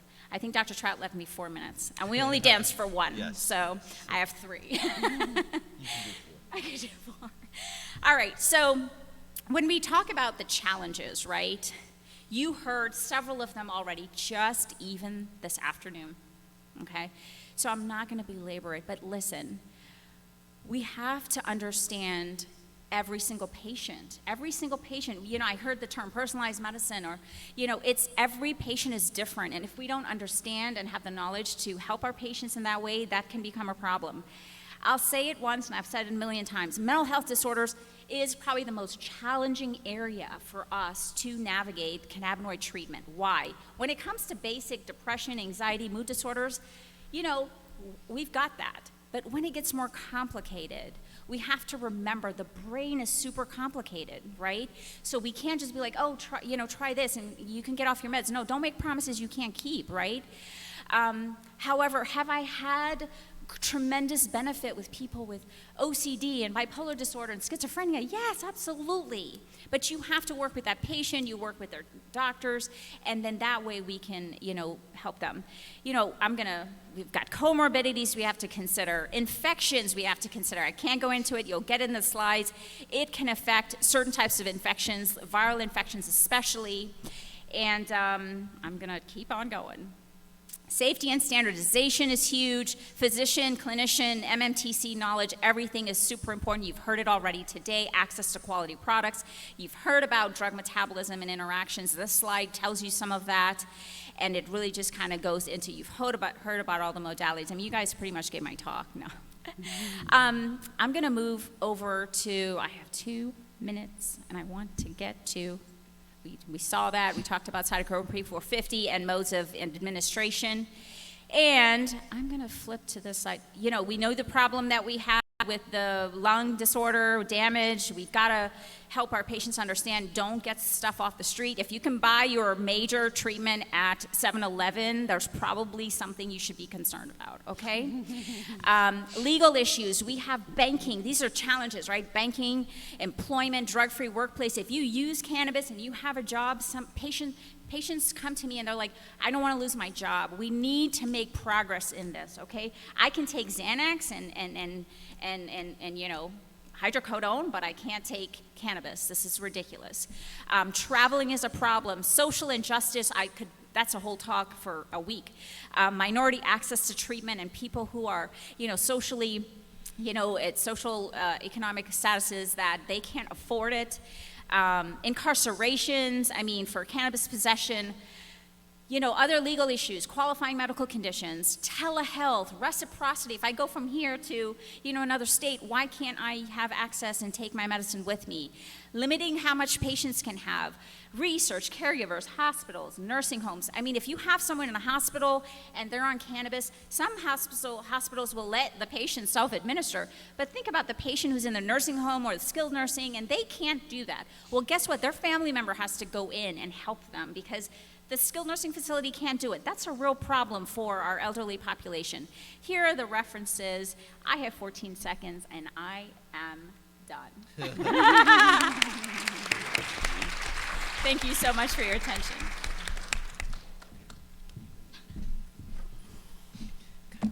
That was the speed version. Speed version. That was the speed version. That was excellent. I was going to give you another 15 minutes, Oh, you. But no, we'll leave some time for questions. By the way, for those of you that do have questions, if you don't use a microphone, I will get into trouble because Jean's in here. So if you have a question, please raise your hand and grab the microphone and please ask the question and direct it to somebody on the panel, please.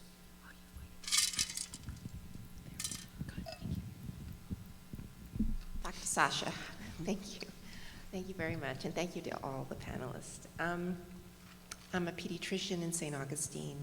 I do both regular general practice, and I have a small cannabis practice. I do genetic testing, but I don't specifically have a company that I use for cannabis. Can you recommend one? I work with Endocannabinoid. I don't get paid by them. Okay. I just am very familiar with that company. They're out in California, excellent. I think Dr. Jenny mentioned someone in my ear, but this is the company that I recommend, Endocannabinoid. Great, thank you. Yes. Is anybody in this room not cannabinoid deficient? And why are we all cannabinoid deficient? It seems like the overwhelming theme of all the lectures is we're all deficient, we all need more. Listen, probably Dr. Jenny's, little ones are the closest to being not deficient. Why? Age, medical conditions, nutritional intake, okay? Did I mention, stress, everything that affects it, right? So I look around the room, we're all mostly adults in here, and if you have a level of stress and you don't feed your body the best nutrients, I guarantee you that your ECS is off. I'm gonna let the others comment. Yeah, everybody's deficient because our foods are crap, right? 90% of our crops are genetically modified. You have seedless grapes, seedless oranges, seedless watermelons. There's no nutritional value. You have literal produce that has been developed in laboratories, right? Equating to a massive deficiency in not just cannabinoids, but other things too. Children deficient in CoQ10, B6, B12, vitamin D3. I do thousands of vitamin D3 panels a week, thousands. I have yet to find somebody that has normal levels. Vitamin D3 should be something that everybody naturally tests for every 6 months, right? You should be taking thousands of units a day. So CBD is very much like vitamin D3. It's fat soluble. You need it. Just like we need water every single day, we're deficient in water, right? So we're deficient in CBD. That should be a daily treatment. You should put 10 to 15 milligrams in your water when you wake up in the morning. Activate that CB1 receptor. I do it, my children do it, and when we do it right before bed too, we do a full spectrum, just a couple drops of a full spectrum oil. It relaxes your brain. You can turn off all the noise. Yeah, just to follow up on that, our ancestors chewed for 3 hours a day. We used to walk miles every day. Now we got modern stress, so we should be walking barefoot on uneven surfaces, but we're all on, unnatural sun, light all day, and we haven't changed much, but technology's changed around us. We need a green fusion pretty much all the time. That's what I would say. Anybody else? Any other questions? Yes. Hi, my question was directed towards, excuse me, Dr. William Troutt. What formal, if there is, training is done for dispensaries? And I know you probably only speak about Trulieve, so I understand that. And the reason I ask, so you know where it's coming from, is I run a clinic. And a lot of patients come in frustrated with what they say, the lack of knowledge or inconsistent knowledge between different bud tenders or depending on what location they go to. And we do preface it that they are not, their medical facility, but it looks like they are still looking for some sort of guidance when they're going there, especially if that's where they're going to pick up, their medication. What's being done at those treatment centers and maybe what can be improved moving forward? Yeah, that's a great question as far as standardizing education throughout the dispensaries. Many states do regulate that dispensary staff get certain training on benefits and risks of the medicine, side effects, those types of things. But again, it's not standard from state to state.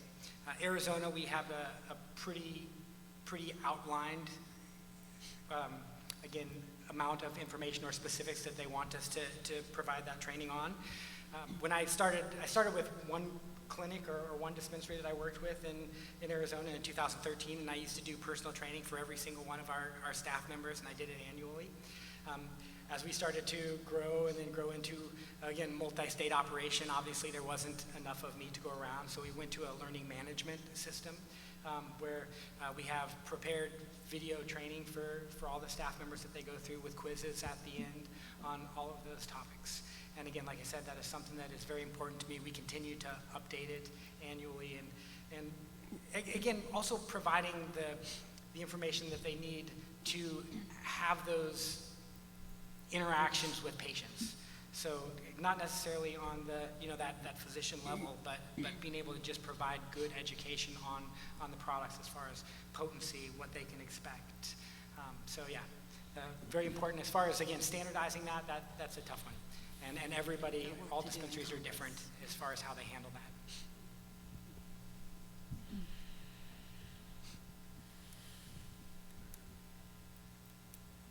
that. Yeah, just another quick question.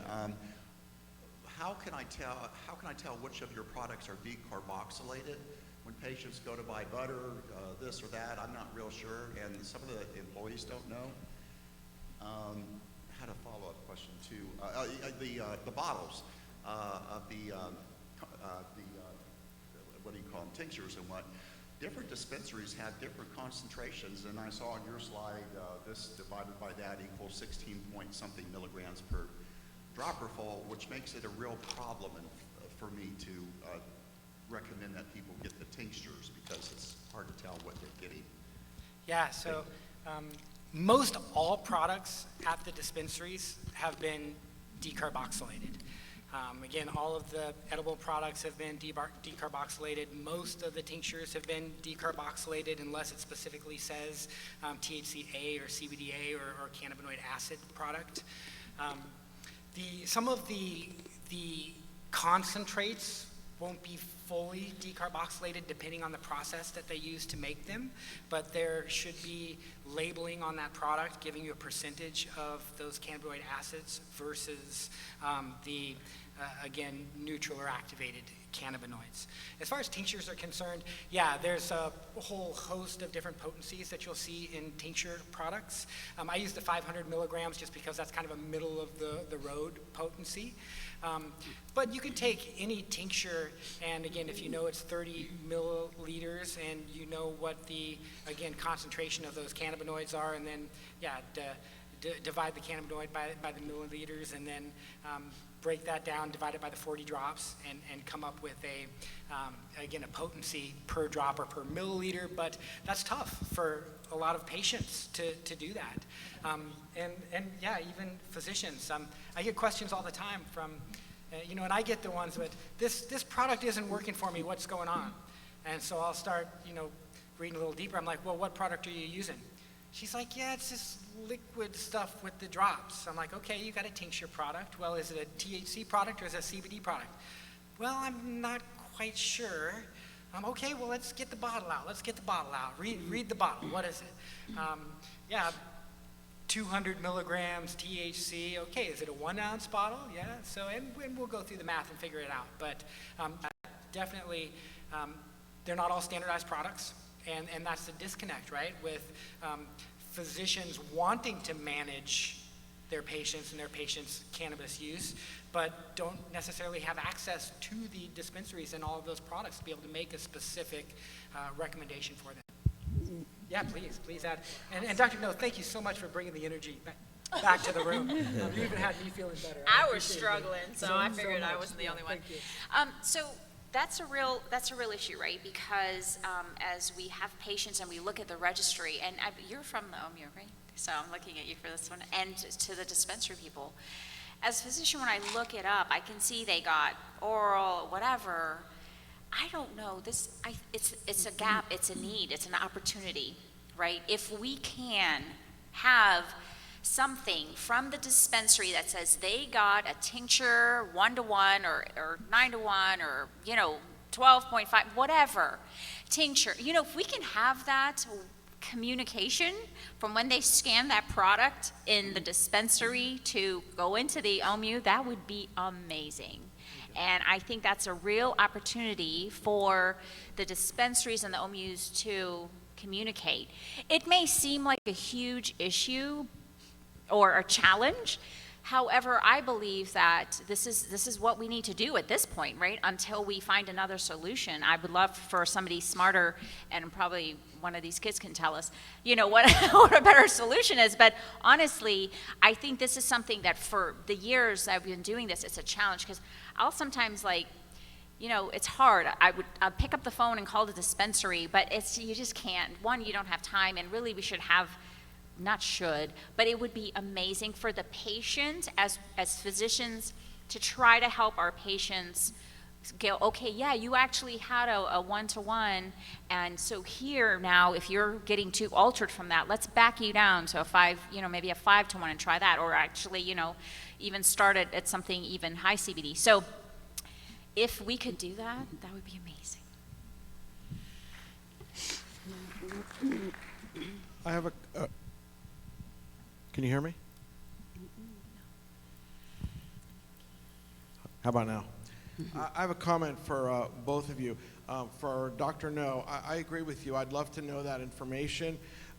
Maybe there's a way that we can urge the dispensaries to give each patient a printout, and they can come back, either send it to us, fax it to us, email it to us, or bring it back with exactly what they bought. I'm not so sure we need and want to clog the OMMU registry with all that data. It's a lot of data. We do get milligrams dispensed, but I agree with you. I'd love to know, are my patients predominantly using inhalation, tincture, flower, and ratio products? So I think it'd be nice to get that information. I agree with you 1,000%. I just don't know if putting it in the registry is the right place. Well, it's one of those things where we have to kind of all work together, right? So it's not just on the OMU, right? It would be great if the dispensaries did that. The key here, though, is the patient has to remember to bring it into the office. So I tell my patients, please bring your products into the office in their packaging, but they'll come in with their vape and they're like, well, I'm taking this green vape and I'm taking this. Well, that brings me to my next comment, and I'm Carmen, close your ears, please, because I really don't want the OMMU to be listening, but I think we as an industry should self-regulate a little bit more before the OMMU does it for us. And what I mean by that is labeling is terrible. Okay, if we're going to treat it like medicine, if we're going to call it medicine, if we're going to use it like medicine, we got to label it like medicine. So regardless of the concentration that Dr. Troutt was talking about, every bottle of tincture, in my opinion, should say how many milligrams is in one drop. And how many milligrams is in one dropper full. Yeah. Even the number of milliliters. I find that there are bottles that are not clearly marked how many milliliters they have, so it's impossible to do the math, Dr. Troutt. And when you ask the bud tenders, they have no idea. It's 1,200 milligrams in this bottle, and that's all they can tell you. And it's very hard for us as professionals to calculate the dosage. It's almost impossible for our patients to calculate the dosage. There are vape cartridges that are, some dispensaries are clearly marked what it is. It's a hybrid and it's strain X. Most dispensaries, the vape cartridges have zero marking on it. They don't even have branding on it. We have the technology. It's unacceptable to have a vape cartridge that doesn't tell me if it's an indica, sativa, hybrid, or what the strain is. I think the industry needs to do a better job before the OMMU makes us do it. Yeah, yeah. This is why the pharmaceutical industry is so important. I'm actually helping pass the bill in North Carolina. North Carolina is going to be the first state that actually has cannabis in the pharmacy, right? Like you were saying, if it's a pharmaceutical, why isn't the medical industry in charge of it? Doctors are only allowed to recommend it. It's not even a prescription. It's insulting across the board, I think, right? It really is. And you go places to North Carolina, they're writing the laws as we speak, yesterday, today, and this week, putting the cannabis dispensaries in the pharmacy. There's gonna be an actual pharmacist there for the doctors to talk to. There's gonna be an actual educational curriculum. Florida needs to come in right after that. South Carolina already got the same proposal. Once these two states actually have that successfully implemented, this is a game changer because we do get patients in offices, doctors. I hear it from the pharmacy part. It's like, we can't really, our hands are tied. You can only recommend it, just like we can recommend you taking Tylenol or acetaminophen over the counter. Go get your, this over the counter. It's being treated like an over-the-counter drug, and it shouldn't be, right? Because you have the grandmas, you have the baby boomers, you have, I had a mother-in-law that got into a car wreck 20 minutes after she left a dispensary because she did a tincture and nobody was there to have any medication management. If you went into a pharmacy, you would have that medication management with a pharmacist, right? Someone that understands the pharmacology, the pharmacodynamics, and actually gets a list of the medications that she was on. But because she was on warfarin, a blood thinner, right, it reduced the CBD levels, and she got into a car wreck because it completely made her go spastic. She can't even remember crashing. Thank God she's alive. But if there was a responsible medical professional at that dispensary, right, saying, hey, dose this when you get home, gauge it, microdose. What medicines are you on? Are you on vitamin K? Are you on vitamin A? Are you on vitamin E? These are all blood thinners, right? So we need to do better for our community. We do.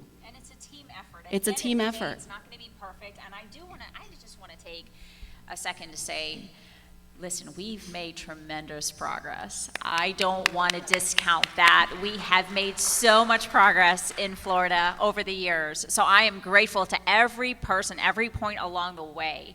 It will never be perfect. Even with the perfect labeling, the patient's going to forget it. Okay, so let's just know we have to continue to make that progress, and we have to try to work together. You have to talk to caregivers and family members.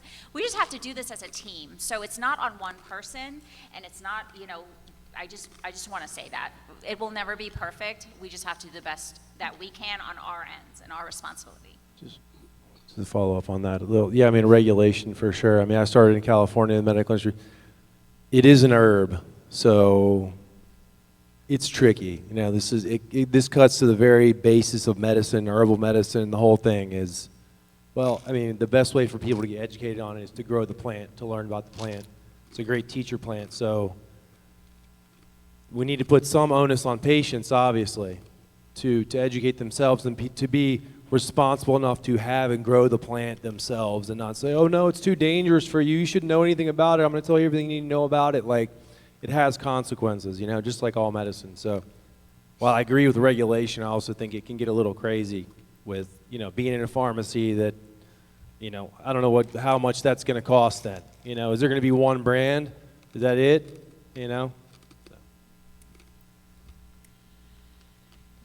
Hi, I'm a huge believer in CBD, but today throughout the lectures I've heard lots of different dosage recommended, and each product is different. How do you know which products to recommend to your patients? Because you go to 3 different providers of CBD, they're not all going to have the same bioavailability.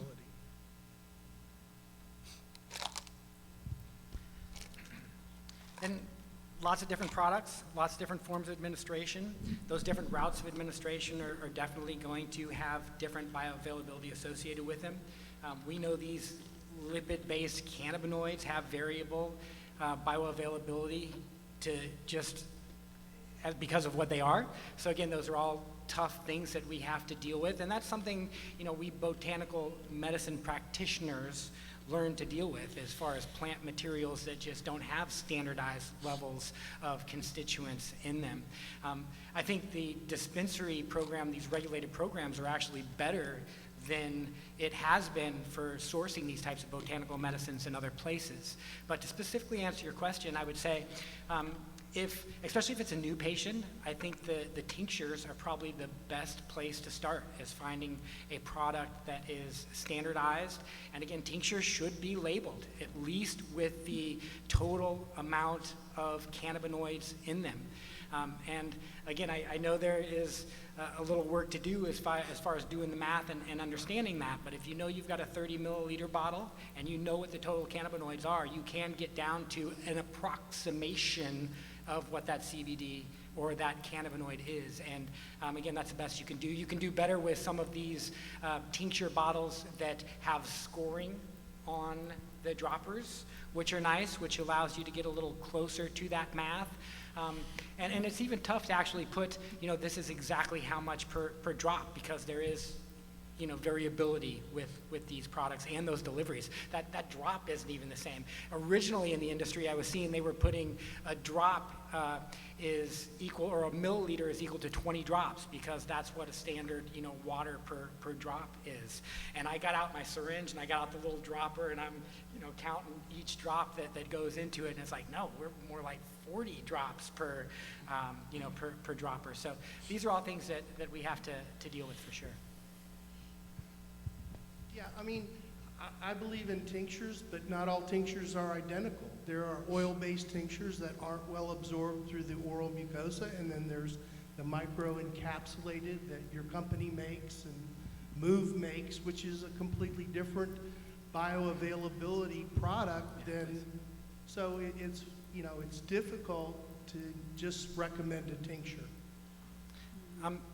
Yeah, and as far as, again, these, first of all, these oil-based tinctures that may not have great bioavailability through the oral mucosa, we need to see more studies on that, and that is absolutely true for bioavailability, as well as these nanotype products, as just to get more information, for sure. May I ask, are you a physician or? Yeah, and so really that's a challenge for us as physicians. We have to educate our patients and say, look, can you please, I want to help you. Can you please bring your product information so we can help you figure out what you're taking? Sometimes they'll come to the office and I'll be like, can you email that to me? I'll get back to you. Find out the information, and we have to ourselves as physicians understand how to interpret and read that information as well so we can help them. And so there's a huge onus of, you know, patient-physician communication that has to happen, and it can be overwhelming, you know, and thankfully, you know, the dispensaries will come into the offices and they'll, you know, educate and be like, oh, here's what this is, and so, you know, I'll throw out the old stuff and keep the new stuff kind of thing, and so it is a challenge. It just is what it is, that we want them to come to us. We don't want them going to their cousin or whatever, you know, and so it's our world. And I think it's important also, and you brought it up as far as, and you said how good that we are doing. I mean, I started in Arizona, it passed in 2010, the medical cannabis program. We have come so far. And this is still illegal on the federal level. We haven't even got to federal legalization yet. So again, I think that we need to have a little patience with the industry, and yes, we do need to push to improve it. But again, this has been, again, quite a progression, and I think Florida is probably at the pinnacle of setting the standard for what these regulated markets should be and where it's headed.